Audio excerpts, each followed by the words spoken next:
Bring it to Cosmic Diffuser.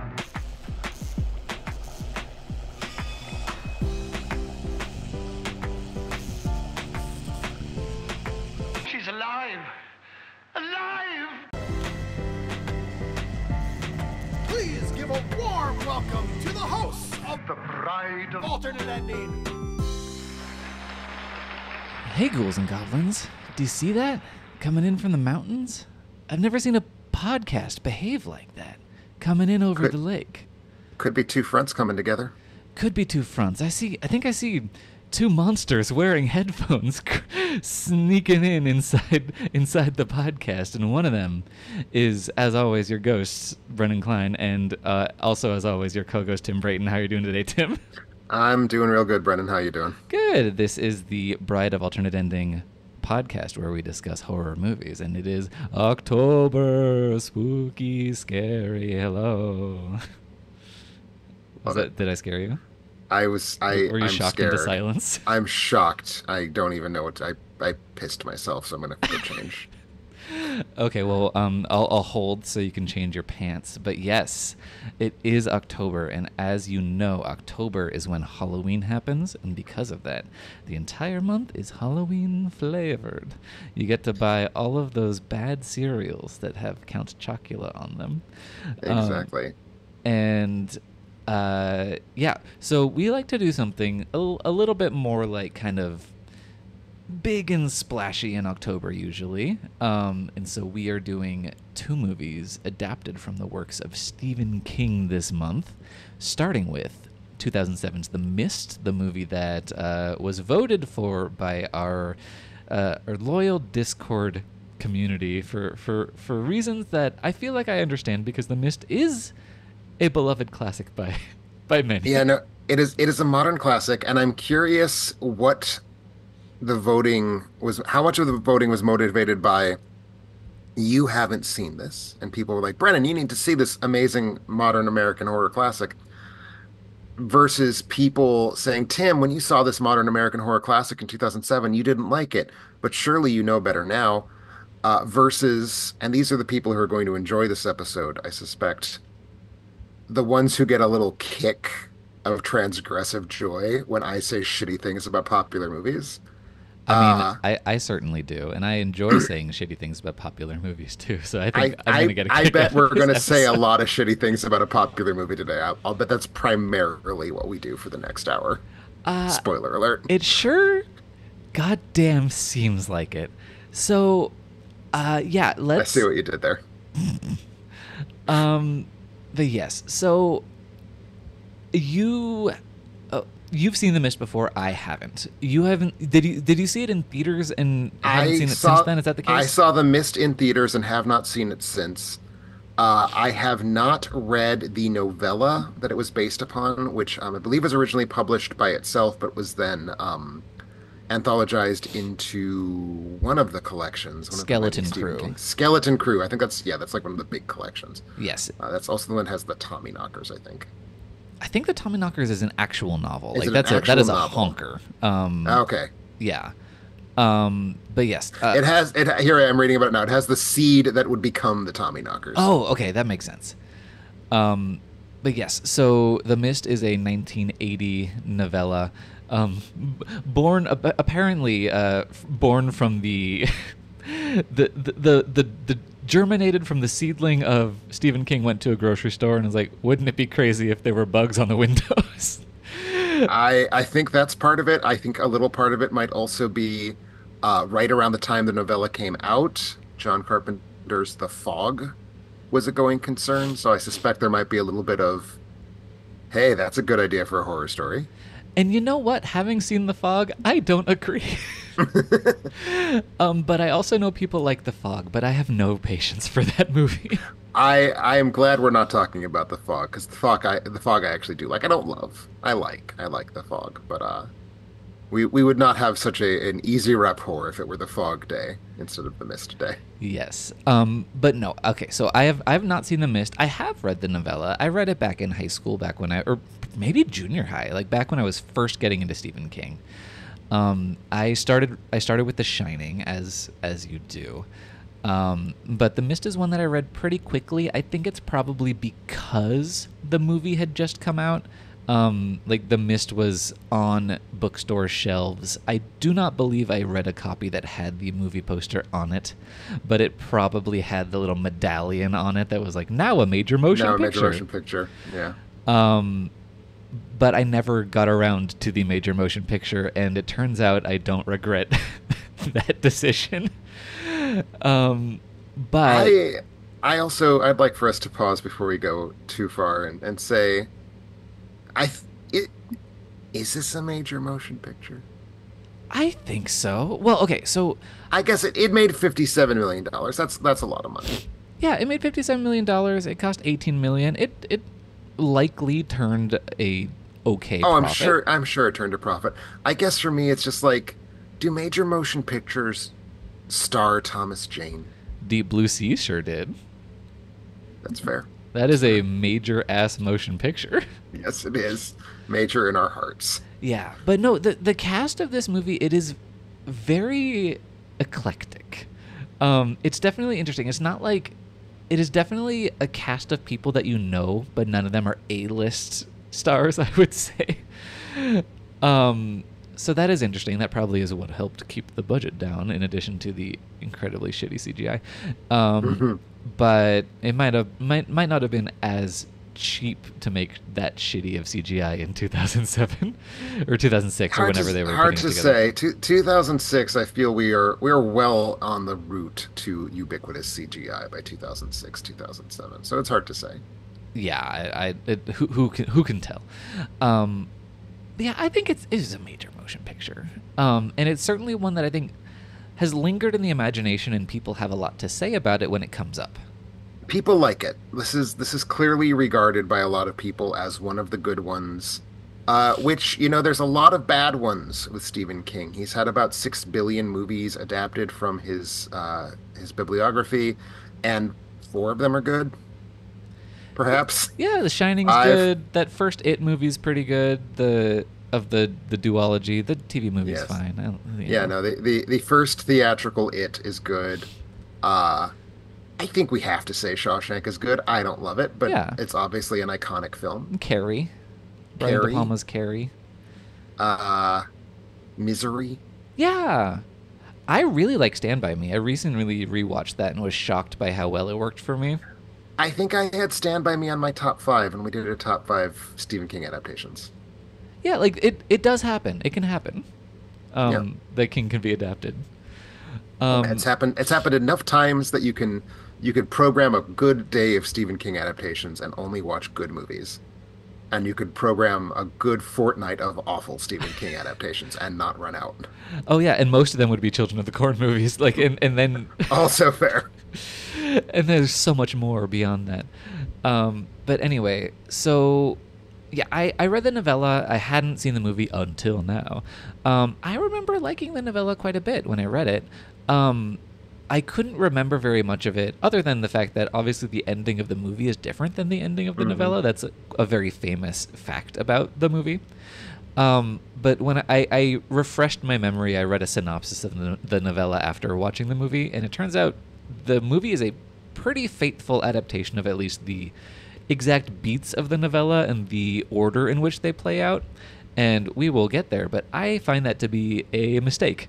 And I guess, I don't know if that's Stephen King's fault or Frank Darabont's fault, but I'm going to say it's Frank Darabont's fault because he should have seen the ways that was not going to translate to the screen. I would certainly say Frank Darabont deserves a lot of blame for this movie because in addition to the screenplay, which has major issues, and he wrote it, this movie has not been directed well. Like just visually, it is not terribly well handled with the camera, and that eclectic cast he's got that we talked about, they are not coming together as a delicious stew. They are adrift, and it is so many people who I've liked in so many things, and generally who should know better, with perhaps the exception of Thomas Jane. Yeah, I will plant my flag right now. If you get a performance this bad out of Andre Braugher, you fucked up because he's not a bad actor. Hmm. And he's like actively bad at this, I think. Yeah, he's just kind of like blustering and bugging his eyes out, and that's the one note that he's playing in this movie. Anyway, we should get into the plot before we kind of dive in, and We should. and I will say I disagree a little bit. I think there are visual moments that play well. There are moments and that play well, absolutely. but I I don't think it is a uniform. I don't think it's a uniform paste of bad cinema. I just think it sums up to bad cinema. Yes, and oh my god, so it is a movie that I you can watch it making the wrong choice in front of your eyes, and you just go, no, The Mist, what are you doing? But anyway, yes, so The Mist, actually, you know what? Let me pull up the character names here. But we have one, David Drayton. He is a painter of movie posters. And in a whimsical in-joke, did you see what he was painting the poster for when we meet him? Of course, he was painting. Wasn't that clever? Sure was. He was painting the poster for a fictional The Dark Tower movie. Stephen King's The Dark Tower, mind you. No, certainly. That was. It was cute. It was cute. Stupid. It was stupid and cute. But the cute thing that instantly got on my bad side for reasons I can't really articulate was that in the background of his studio was the poster for The Thing, John Carpenter's The Thing. Right. Same. And the cutesy implication that he painted the deeply iconic poster for John Carpenter's The Thing made me upset. I was like, fuck you, movie. David Drayton did not paint this poster. Leave me alone. I was confused. Were we meant to understand he painted it? Were we meant to understand that he took inspiration from it? Because either way, fuck you, but in one of those cases, fuck you so much harder. Yeah, I think Right? we were meant to believe that he painted it, or at least that's the impression. That's the impression that I got from the way that his studio was laid out. Right? No, I mean, that tracks. That absolutely feels like what the movie is pushing us towards, or at least not pushing us away from firmly enough. Yeah, and there are a couple kind of in-jokes. The ones to Stephen King I let slide, because that's what you do when you're making a Stephen King movie. But I did groan when I saw that when they went to the pharmacy and it was called King's Pharmacy.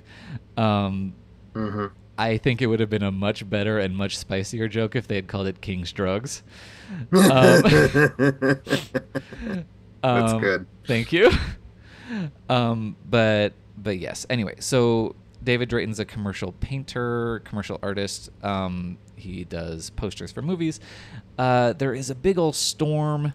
A tree goes through. None of this matters. Anyway, there's a storm. A mist front comes in over the lake in the small Maine town where he lives. That is not Castle Rock.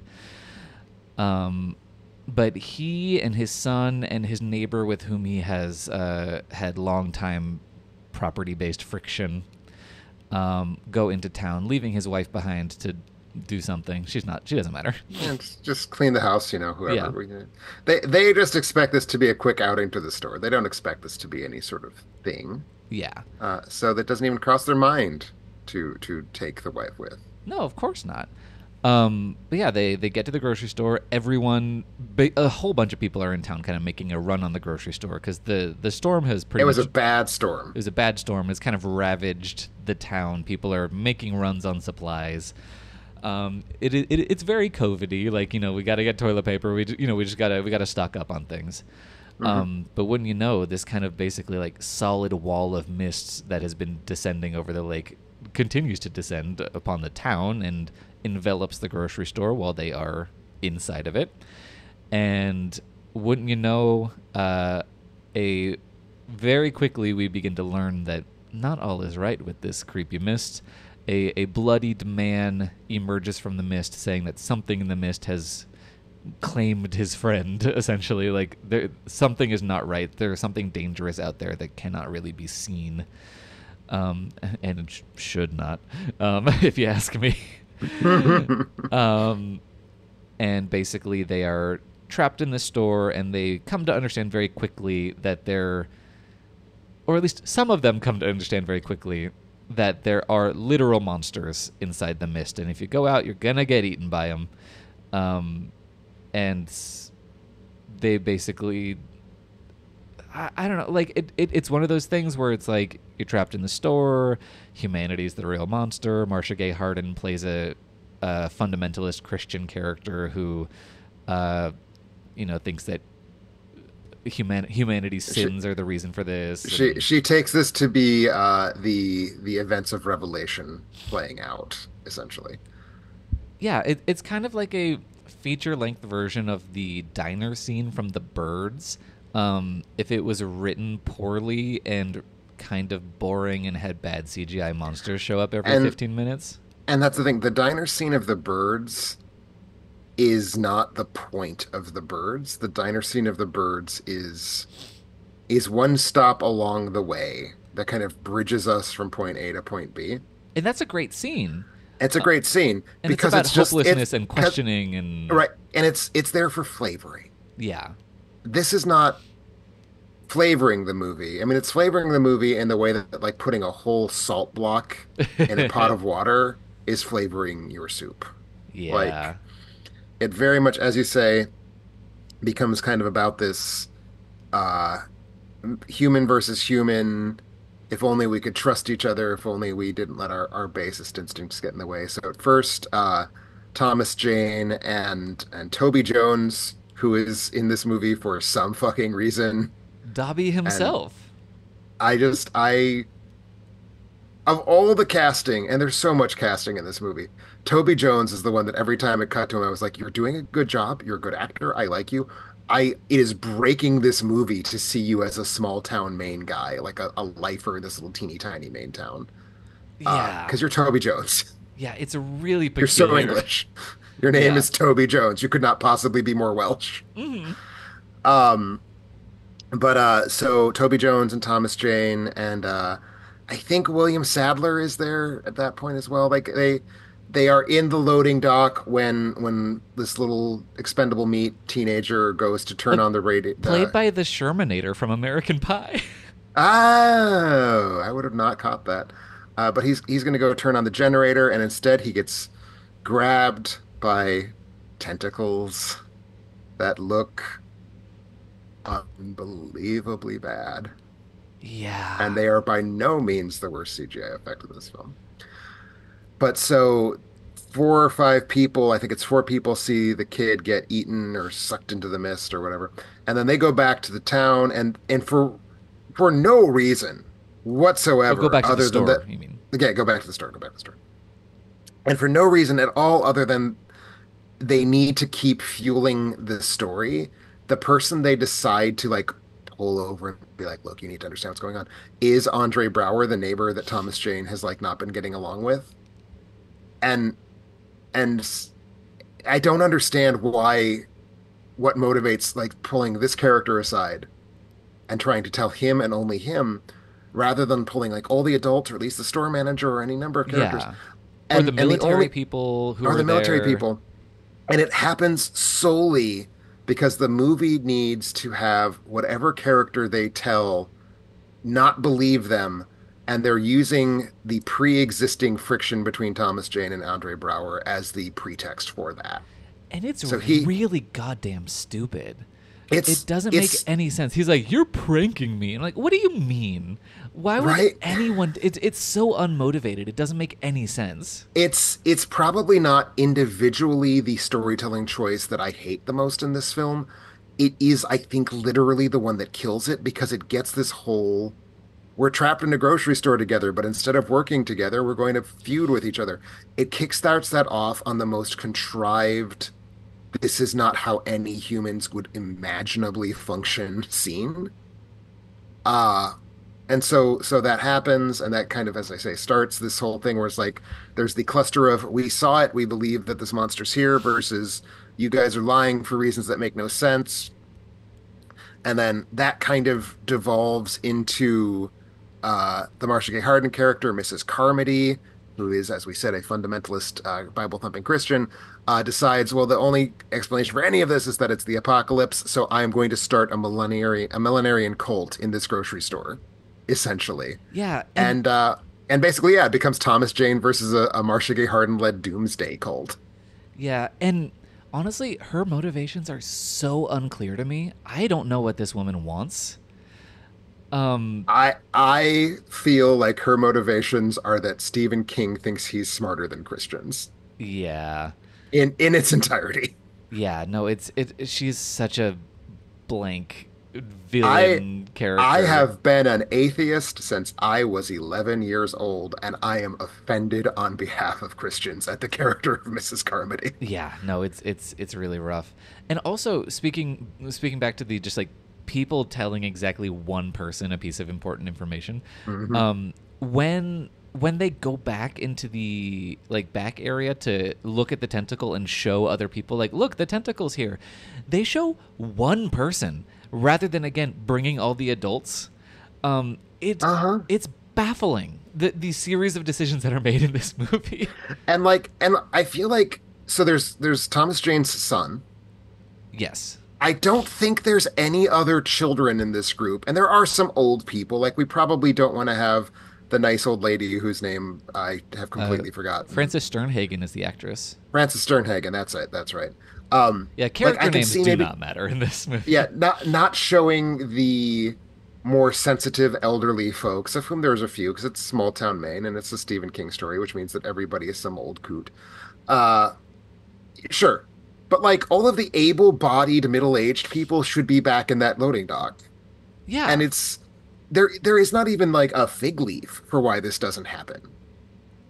It's like the most mechanically visible screenwriting designed to encourage the not protagonist characters to distrust the protagonist characters. And I find it ugly Yeah, it's as it's screenwriting. it's ugly and it's weird and it's imbalanced. So obviously, I think they show the store manager, and so he comes back and he's all shaken and he's like, "I believe them." But also after he sees the tentacle, it then dissolves into mist. It turns into oil goo. Yeah, like oil goo.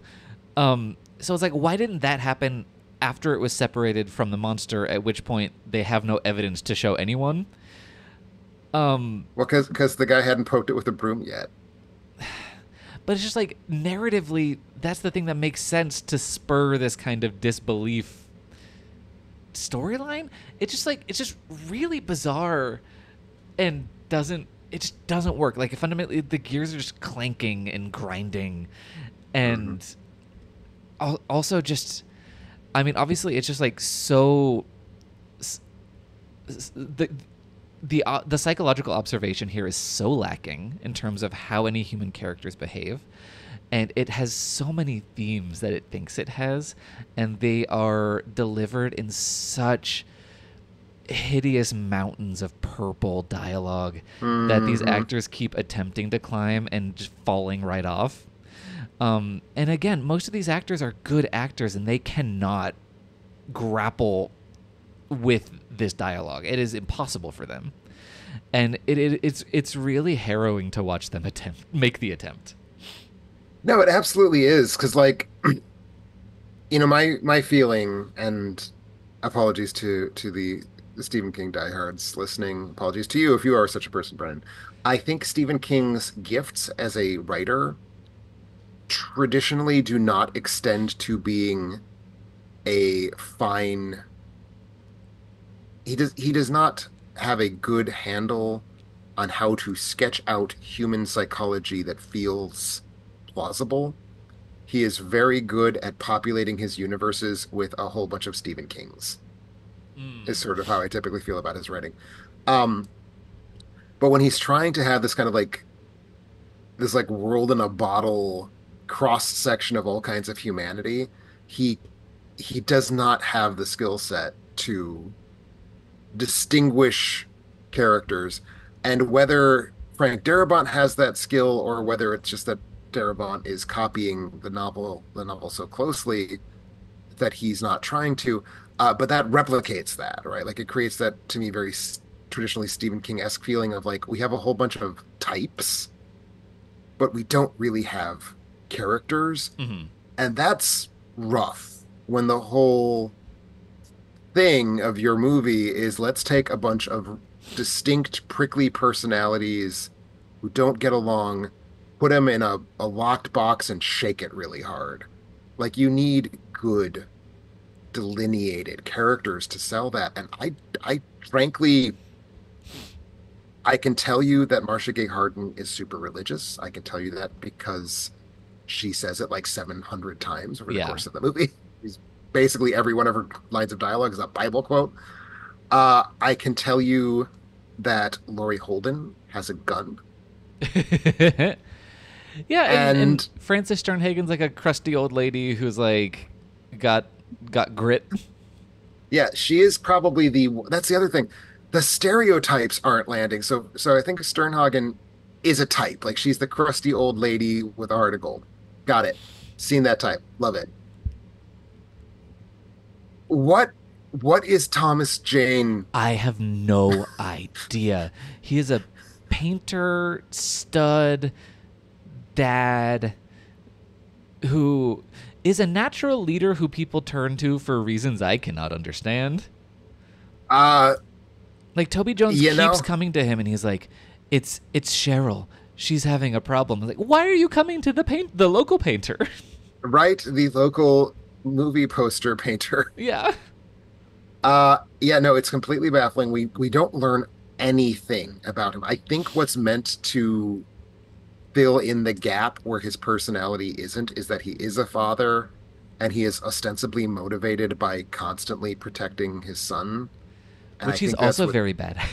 He's very bad at it because basically he begins the grocery store leg of the plot by just dumping his son onto Laurie Holden, and like maybe every 15 minutes walks back over and like rubs his son's head and then walks away. There is no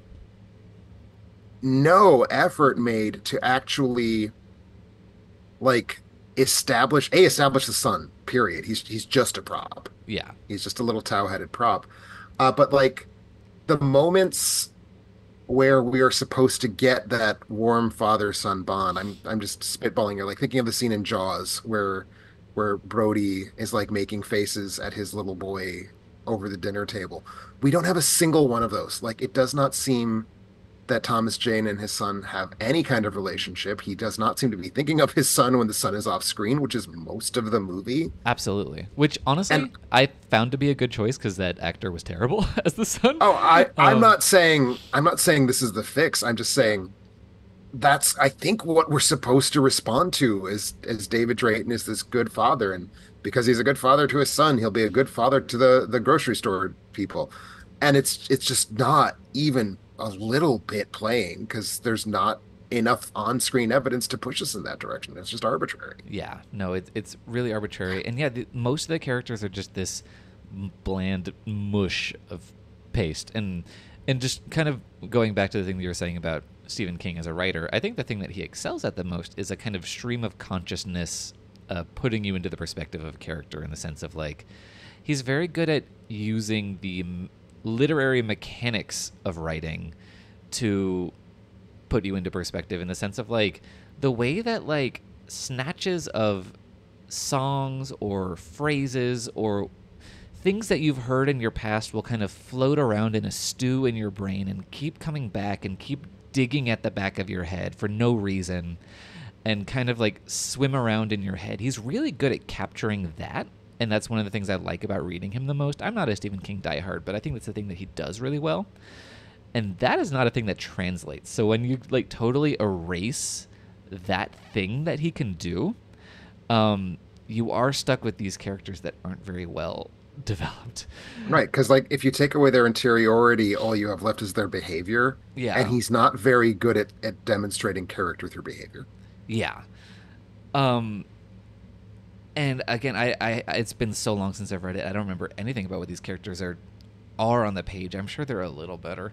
But yeah, it's nothing. And so really what the mist needs to be is so obvious, and it's just making all the wrong choices. Because I think it clearly wants to be, people forging this new society in these extreme circumstances, and what is happening and what these divisions are, and can they make it, can they survive or not, like a Lord of the Flies thing in a grocery store. But but also what it needs to be and what it does not want to be, whether that was a studio thing, whether that's just the fact that this is not what the novella was. It needs to be a Lovecraftian thing in the sense of like you either never see the monsters or you only see them at the end or you only get much more of an implication of them. But you see these monsters all the goddamn time, and they are conceived in a really stupid way. They're just big bugs most of the time, or just like kind of boringly designed kaiju. And the way they are executed is just god-awful, garish CGI slop.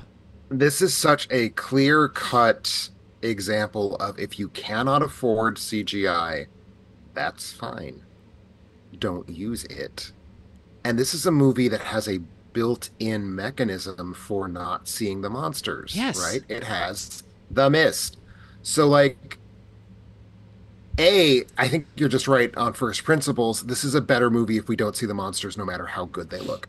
Because, like, it is about not knowing. And I think to a certain extent, what would make for a more interesting version of the conflict between Thomas Jane and Marcia Gay Harden is we don't know who's right. Yes.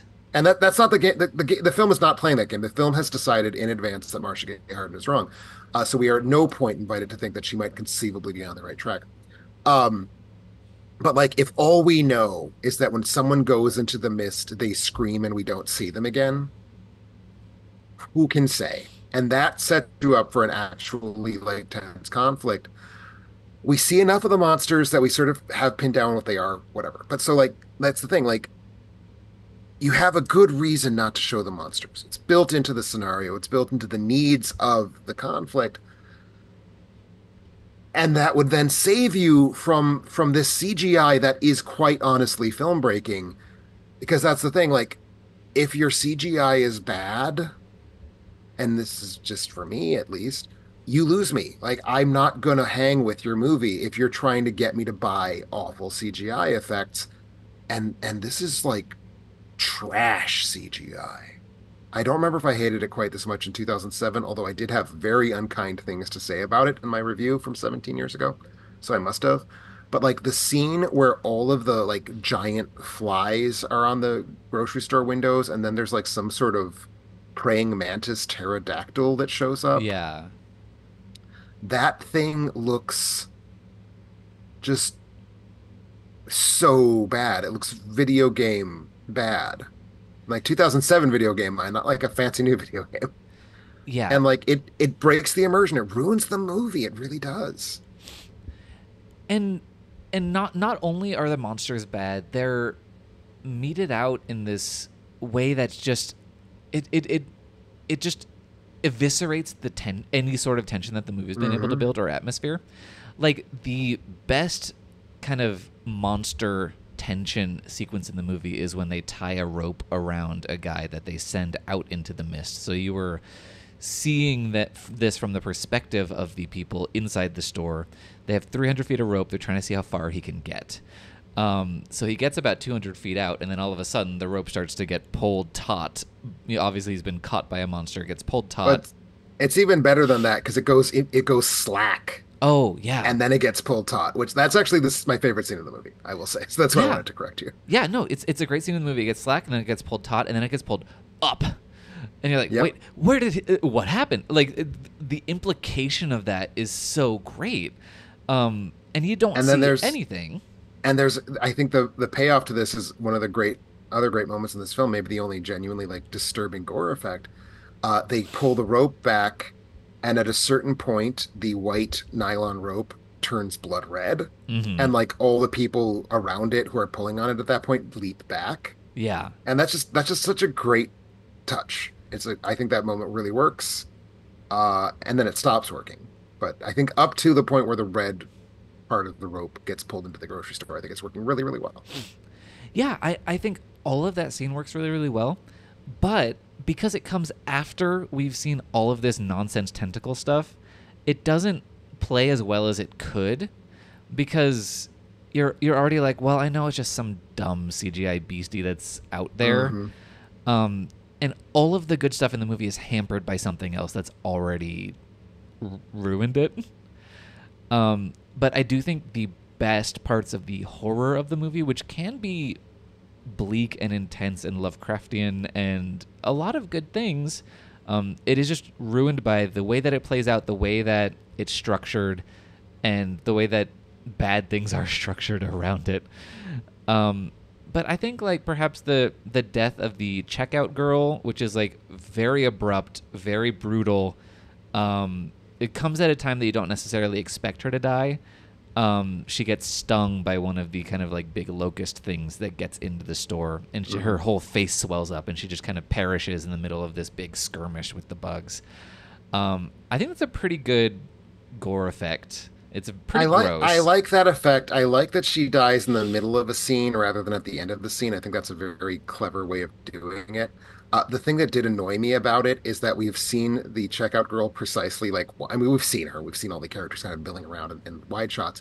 But basically, about 3 minutes before it happens, she like kisses her secret boyfriend.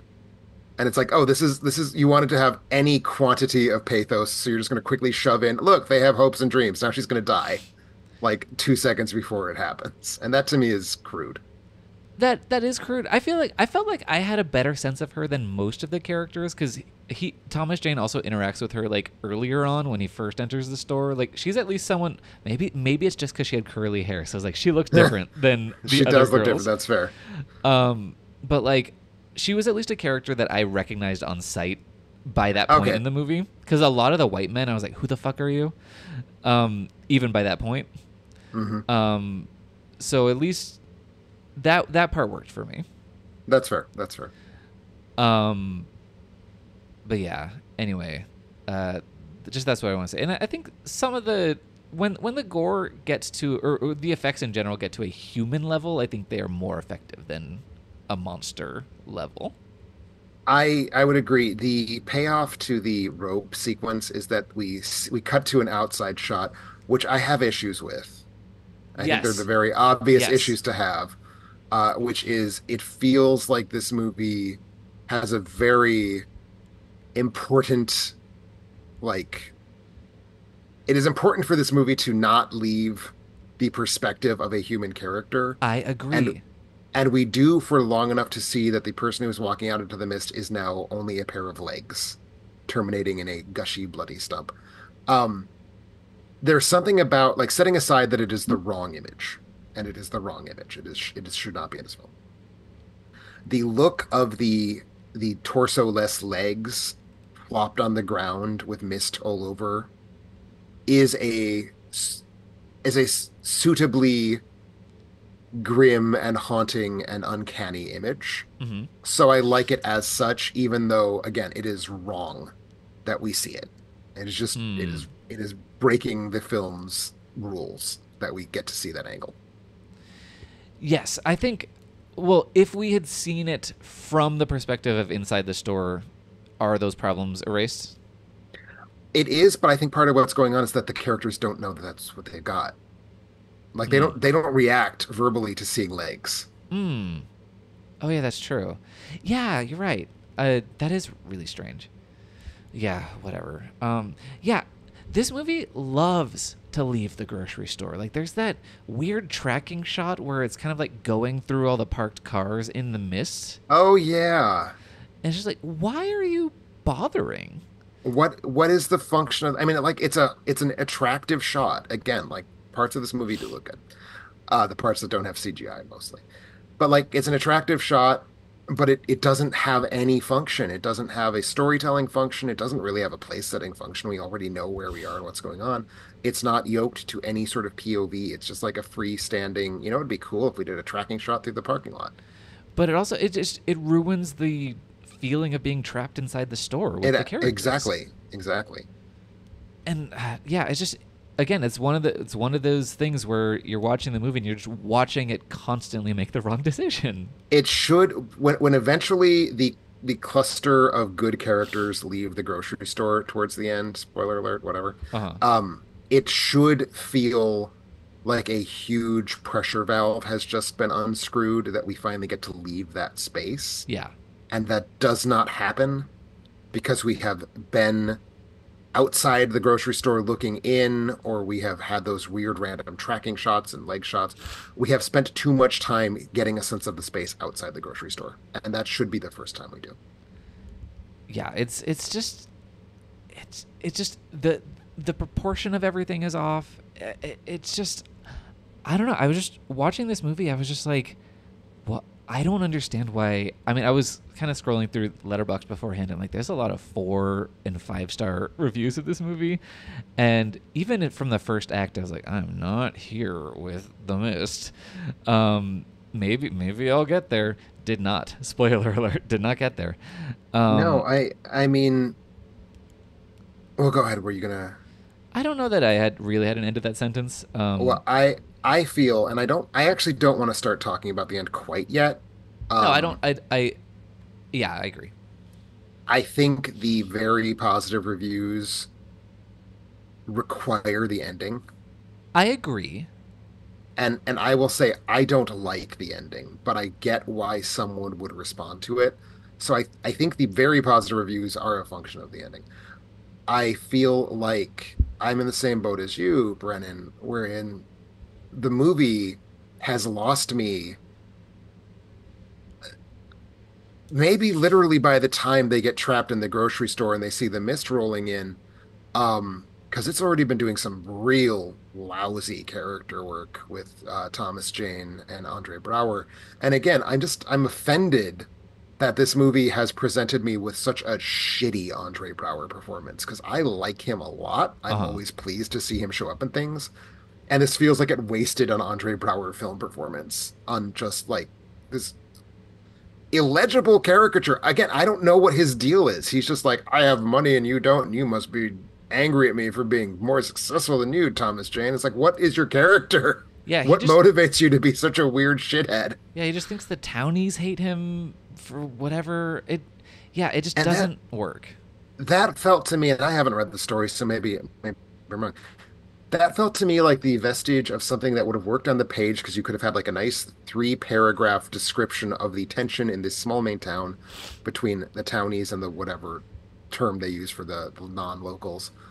Uh, because that's the kind of writing Stephen King is good at, right? The like, I'm from Maine and I understand the way Maine works at this like deep molecular level. Yeah. So I'm just going to kind of slide in some interesting observations about Maine-ness. And like, it feels like there's something there, right? Like, again, to go back to Jaws, Jaws tells us what the tension is between people who were born on Amity and people who were not. And it kind of tells us that. It has a character say, "You aren't from here. You weren't born here. You're not from here." So it's not artful, but like it still gets across this is the dynamic of this community. And the mist keeps acting like it has clarified what the dynamic is, and it didn't, you know? And like Brower's character is just so clearly the victim of that. Yeah. No, and there's it's hard for me to even point to a single thing about the mist that goes wrong because so many things are going wrong simultaneously. So much is um, going wrong. If I had to pick the thing that I hate the most, I would probably say the conception of Mrs. Carmody, but like there's so much that's going wrong.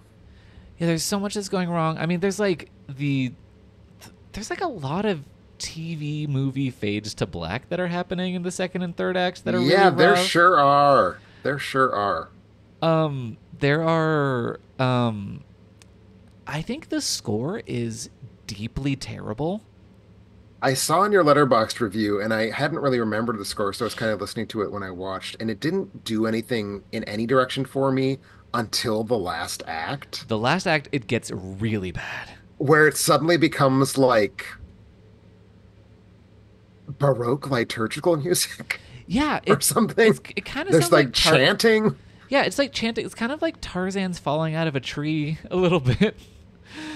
It's unbelievably awful and clearly implies that the movie thinks it has achieved this level of like apocalyptic grandeur that it most certainly has not achieved.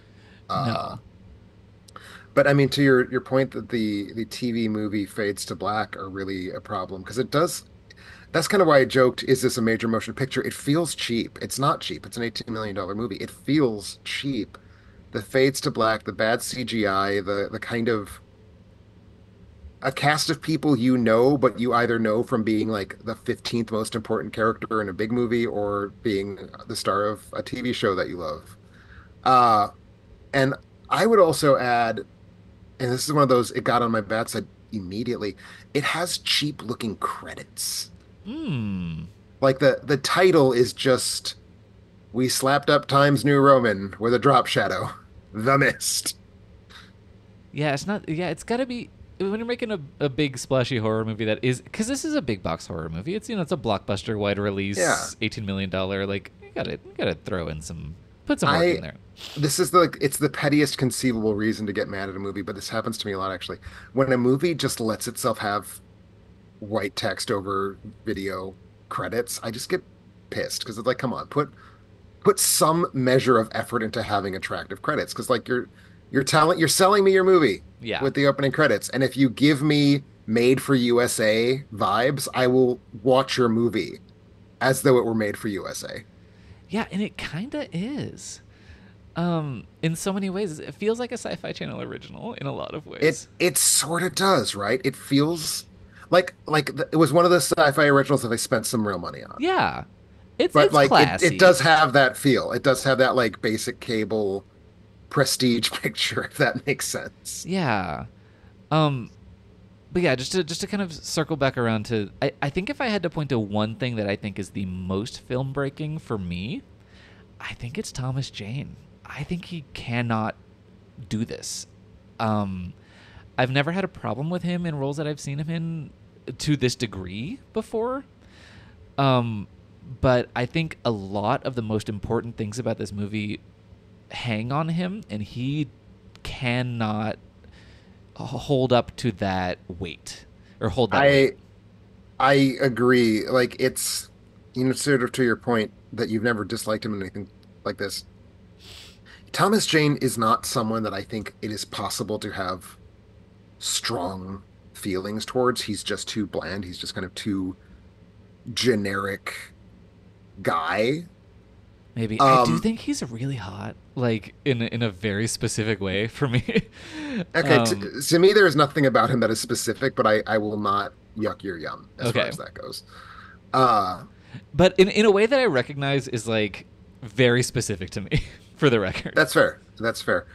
I feel like I'm kind of scrolling past his filmography right now. I also feel the need to point out this is not the worst Stephen King adaptation to feature Thomas Jane. Somehow, I had forgotten that he was in 2003's Dreamcatcher. Oh, Jesus Christ. One we Good did for not him. put on our poll. Good for I will not be rewatching Dreamcatcher. I mean, I guess I rewatched The Mist, but that was as much as anything because I felt like, I don't know, was I wrong? And it turns out I wasn't. Um, he's really not typically called upon as I'm looking at these roles, at least in the films I've seen. His job is never be the anchor to the film's emotional storytelling. I think that's wise. It's just be the thick dude who needs to be like taciturn and manly, right? Yeah, which is I think the biggest role I've seen him in is Deep Blue Sea, and that's exactly what is asked of him. Exactly. Like the emotional, so to speak, storytelling in that movie is all happening elsewhere. Yes.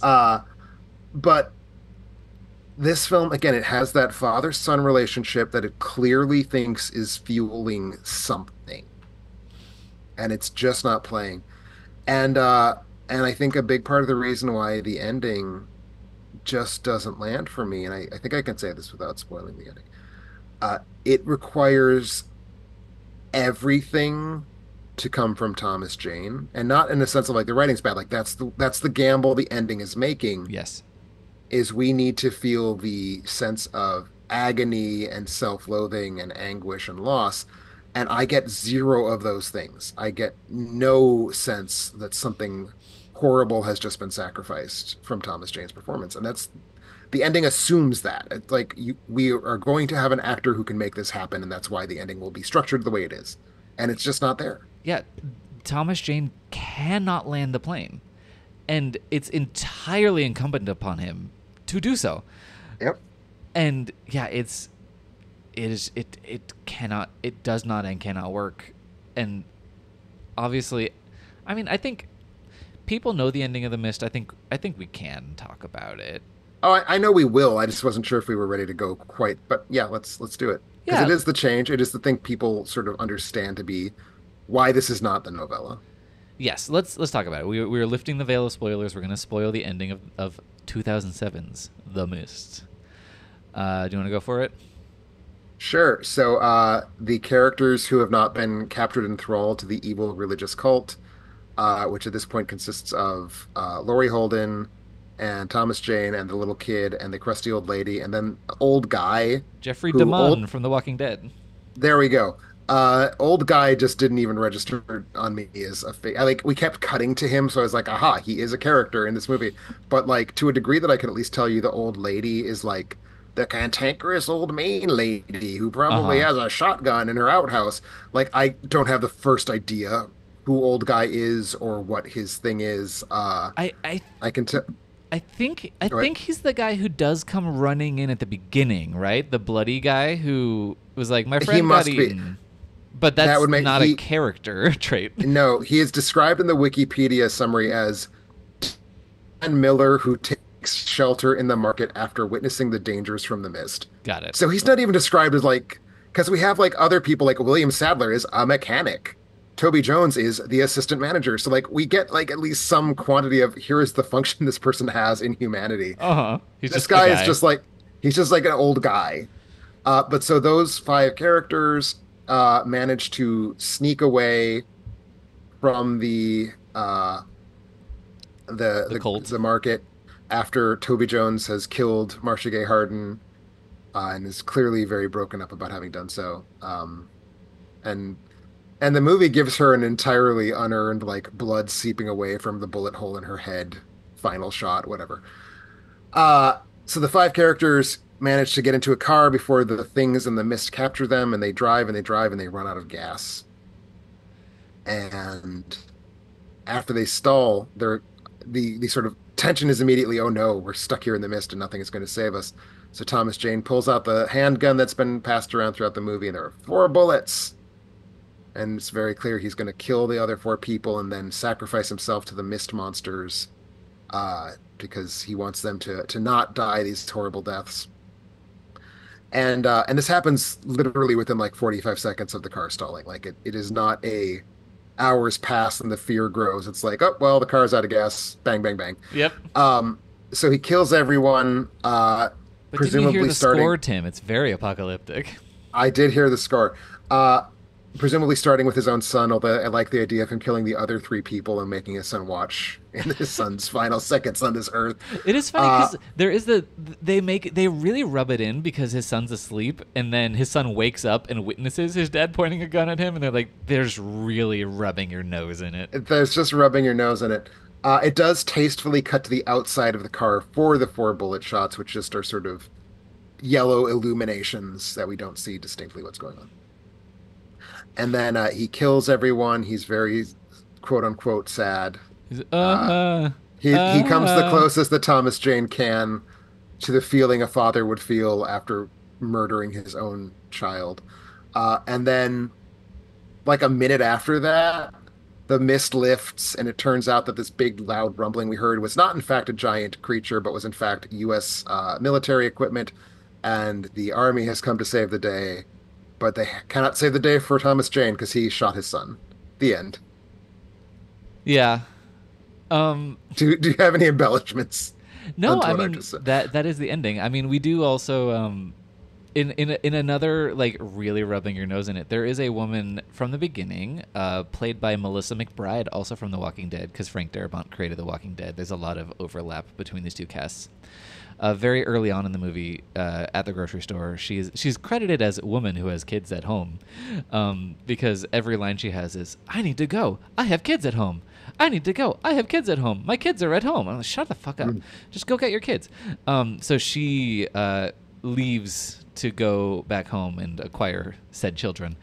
And we do see her on the military convoy. She is safe and sound with her kids who were at home. So it is like, wow, some people have survived the mist, Hmm. and have been protected by the military, who do have our best interests at heart, of course, even though they ripped a hole in the fabric of time and space and Oh yeah, brought these that's the monsters thing. in. Yeah, we did That mention that. happens. Sure, why not? Um, but yeah, so anyway, they are rubbing your nose in that a little bit, where it's just like, you if you'd waited 12 seconds, maybe this would have been fine. Um, Honestly, I don't really mind the ending. I think the movie is bleak in a lot of ways that the ending doesn't necessarily feel unearned to me. I think it feels of a piece with a lot of things that it's doing in terms of like the quiet suicide of the older woman who has like taken a bunch of pills in the store, the pan past the school bus full of, well, we only see one dead child, but like a school bus that has been descended upon by evil spiders. We do see that the man's wife has also been desiccated by a spider. Like there's David's wife, whatever. I feel like the movie is bleak enough that this feels like where it could have been heading, but the ending I think is completely ruined by Thomas Jane in my mind. I do think Thomas Jane, any possibility the movie had of working is undone by Thomas Jane being the fixture around which it is built. I I hear what you're saying. I don't know. To me, it feels edge lordy. It is, To but me, it just 2007 was the time for that. I guess in a good time capsule sense, it makes sense that this would have been the ending this movie had at this point in time. It's just like I think there are ways of getting to this kind of bleakness that don't feel quite so random to me. It is Because random, you're right. like the thing is, and I mean, I guess we could say, well, things happen without being narratively motivated all the time in real life, but this is a movie. It does have narrative motivation, and nothing in Thomas Jane's arc, so to speak, up to this point gets us to, and then he had to kill his kid. Like it's kind of about this trust in materialism versus terror and relying on God. Like that's the movie. And in a weird way, it feels like the movie lets Mrs. Carmody win by having Thomas Jane kill his kid. Yeah. And like, where did that come from? Like, why is this the movie as a rhetorical object that is structuring a narrative to give us a certain emotional takeaway? Why does the movie think that this is the ending that makes sense given the emotional journey we have been on, which is not about Thomas Jane being driven to despair? And I don't know. Hmm.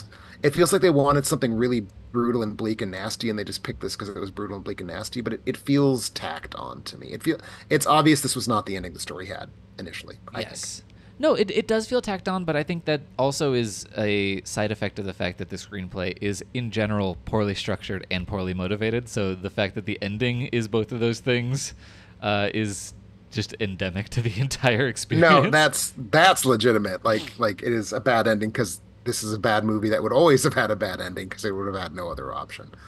Um, yeah, I don't know. I find it to be mean without generating anything through that meanness. Yeah. And I think it's very clear this is the reason people like the movie is because they like that little kick of like what a mean movie this is. Like, yeah, it is mean, but like there are movies that are mean and it feels like they got there. It feels like they got there through a more organic path. I don't know. Yeah. I completely. I mean, I do agree. I just like me saying I don't mind the ending. I don't like it. But it doesn't rankle with me, at least on paper necessarily. In the same way, I don't know. I just am so lost to the movie by the time it ends. I'm just happy it's That's fair. over. That's fair. No, I mean that's the other thing. Like if this movie has an ending that works, quote unquote, better, it's still not a good movie. Yeah. It still has all of these non-characters. It still has all of the just very dismal CGI. It still has the very peculiar choices Frank Darabont is making about what to do with his camera. Um, so yeah, so the ending does not ruin the movie. The ending merely puts a pin in what the movie has been doing wrong all along. Yeah. But we've spent a long time shitting on the movie. I have a small collection of lovely treasures that I'd like to point out of things that I did like. Just to kind Please, of please do. Please do. just to clear the mist a little bit. I do like that this is the only time that the movie is ruthlessly efficient, but that goddamn mist is here within 15 minutes. Like, it has enveloped that grocery store. It is really quick to establish its premise, and I appreciate that. It is then a 2 hour and 4 minute movie upon that, but it gets to the point really quickly, which is nice. It also, what I kind of referenced earlier, I think at least in the early going, I think it does a pretty good job of using visual storytelling, visual and audio storytelling to build tension and kind of craft the idea that there is something very weird going on around the characters on this quote unquote normal day. Like, where you're hearing one thing and looking at another thing, like as there's sirens blaring and cars zooming past in another direction. And my favorite bit of that is when Andre Brower and Thomas Jane are checking out at the grocery store in two different lanes. Thomas Jane hears someone mention, it's either the car, it's the neighbor's tree, or the kid mentions the neighbor's tree smashing the boathouse, and Thomas Jane feels guilty about the neighbor maybe overhearing the kid talking about that so openly, because this is one of the points of tension that has happened between the two neighbors of the past couple of years. So he glances over at the neighbor, notices the neighbor looking outside at like a military convoy that is pulled up into the parking lot, and that is like drawing our attention to that. And I think that's a really elegant little moment to kind of really focus our attention between these characters and to what's going on. Sure. And I think that's really well motivated by the dialogue in a way that a lot of stuff isn't. Yeah, no, that's very fair. If I can add my own handful of things to the list, Sure. I haven't mentioned a couple specific shots that I like, but I do think globally, I do think the mist works. Like, the mist as a visual element in this Yeah. film.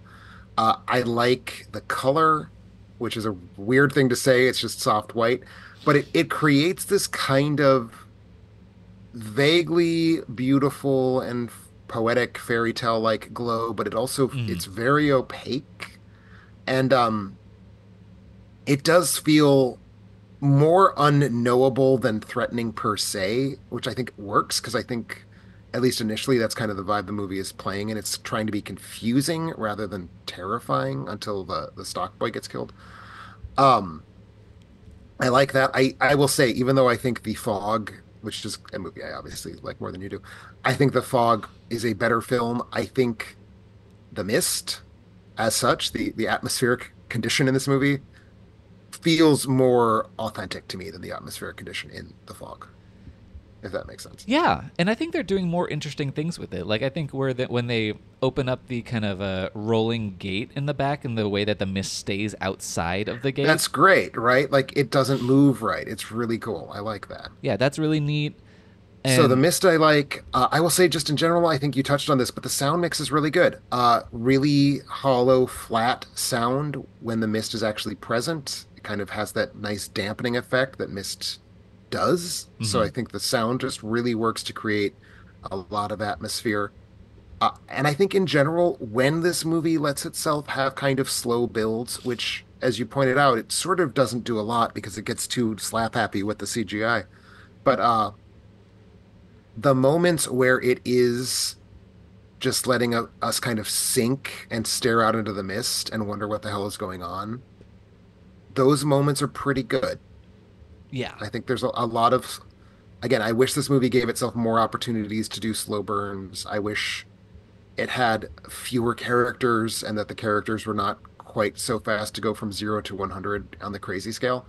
Because I think just like having a bunch of people stuck in a grocery store not knowing what the hell is going on has legs. And I think when this movie is in that mode, I think it gets some very good scenes out of it. yeah, absolutely. It's just that no one is behaving in the way that any human would actually behave. Right. And And it's I mean, just- it is an exaggeration, but it's just not one that feels natural enough.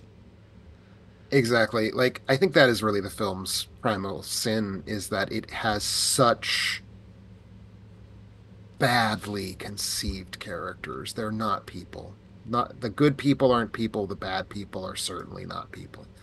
Um, but I think it's got some good moments. And Frank Darabont is not a bad director.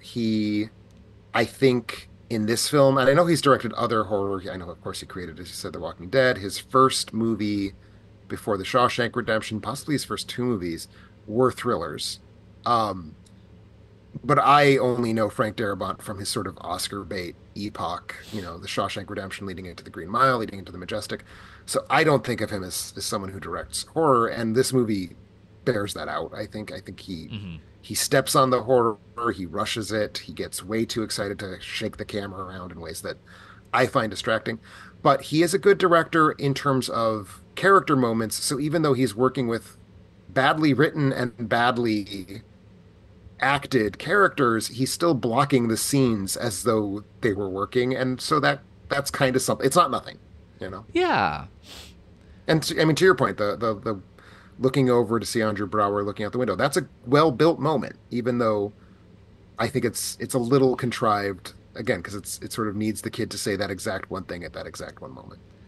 I don't know. That all felt right to me in that particular scene. Yeah, no, the acting. As a director of actors, this is not a showcase for him. Which is astonishing because like Shawshank is such a treasure trove of great character acting. Yeah, no, it is truly wild, and I gotta say, I've said a lot about Thomas Jane's acting in this movie. It is, even the normal human lines are really bad. There are weird pauses and really unusual emphasis on almost every line that he delivers, like even in the first act before anything's happened. It is one of the more unusual, like, normal person performances I've seen. I don't know what was going on set with him in The Mist, but it is not. He is not crafting a human character in this movie. No. I mean, I think we can agree. The film tops out at mediocre as long as he's in the lead role, no matter what else is going right. Yeah. No, but he's just like, I'm going to go to the neighbor's house and trade insurance information. And I'm like, what are you saying? What's happening? Yeah, it was just, he's very much like a child play acting an adult husband and father. It's very weird. Mm-hmm. Anyway, but yes, there are some good things about The Mist, but yeah, not a 4-star movie for me. I'm so sorry. No, I mean, for all that I've had, I think, less nice to say about it, really, I still gave it a higher star rating than you did. You hated this. I mean, it's hard to say. Would I have given it 2 stars if I didn't go in with the expectation that I would like it more than I did? I don't know. Because it is, I came into it honestly expecting to see a cool movie because it is so very widely beloved. I don't think anybody I follow, and because you had not rated it yet on Letterboxd, you just had it marked as watched. Nobody I followed had given it less than like 3 or 3.5 stars. And I was like, all right, we're gonna go in, we're gonna have a nice time watching a horror movie from 2007. And as it was going, I was just like, I can't handle this. And that's not like one of those retrospective, we discovered this movie that people thought was bad is actually good, and just as likely as not they were wrong, it was in fact bad. This was regarded as good. Like this was a critical success in 2007. And I remember that from the time too. So it's just I've been inundated for 17 years with the idea that this is a good movie. So again, I don't know if I'm overreacting to that idea or not, but I really hated the experience of watching it. I found it to be really miserable. I will gladly relish your hatred because it validates my own. Yeah, no, I did too. Because I while I was watching, maybe I was on a bathroom break. Maybe it wasn't while I was watching the movie. But while I was just in misery, being like, what the hell am I experiencing? Am I alone in this? I did skim the first 2 paragraphs of your review. From the period, and I was like, oh, thank fuck, Tim also doesn't like this movie. I don't feel so alone. Because if you loved this movie, I would have felt bereft, really, because I I've just been like, what's wrong with me? What am I not experiencing? What am I lacking? Am I a sociopath? Like, what's going on here? I yeah, no, I will say two things. One, my bathroom breaks by the midway point of this movie did not involve pausing it. So so that's where I was at with like the experience of revisiting The Mist. But the other thing, I have to give my last word is not actually my last word. I have to give it to a friend of mine. Okay. Big Stephen King fan. Not like Stephen King's a great writer, but like Stephen King is a writer whose work I find highly digestible, and that's what I want. Cool. I get that. That's a really important thing for some to exist in the world. Sees all the Stephen King movies, has actually seen more Stephen King movies than I have, and agrees with me that like 6 of them are good and the rest are dog shit. He, by the end of 2007, had taken to referring to this movie as The Mistake. Ooh. And I just want to give you a shout out, Mark. I think about that all the damn time. It really is. Yeah, it really is. I mean, look, if you love The Mist, Godspeed. I love that for you. And if you love the ending especially, that's great. I have no particular issue with finding the ending to be shocking and propulsive and whatever. The reason I didn't was Thomas Jane specifically, like the ending in and of itself, if that's a thing that appeals to you, great. And I think that is the reason that the movie, as you said, the movie feels like something. Because I don't understand really responding to the rest of it. But yeah, that's The Mist, everyone. I'm sorry if this was painful to listen to, but it was painful to experience. It was, and I was glad to have a kindred spirit to discuss The Mist with. But Stephen King month is not over. As we continue our inevitable slide toward Halloween, we will be discussing one more movie adapting a classic Stephen King story. We'll be discussing the 1985 major motion picture, Silver Bullet, which I've also never seen, which I'm very excited to check out. I have not seen Silver Bullet. I have also not read it. It's also based on a novella, so I might try to quickly squeeze it in. Because, novellas are nice and short, so we'll see. Yeah, I'll see what I can do. I was trying to see if I could reread The Mist before this, but my my library app did not have it in time, so I did the summary. But yeah, I'll see if I can do that too. That might be fun. Anyway, see you in 2 weeks then, everybody. Bye bye.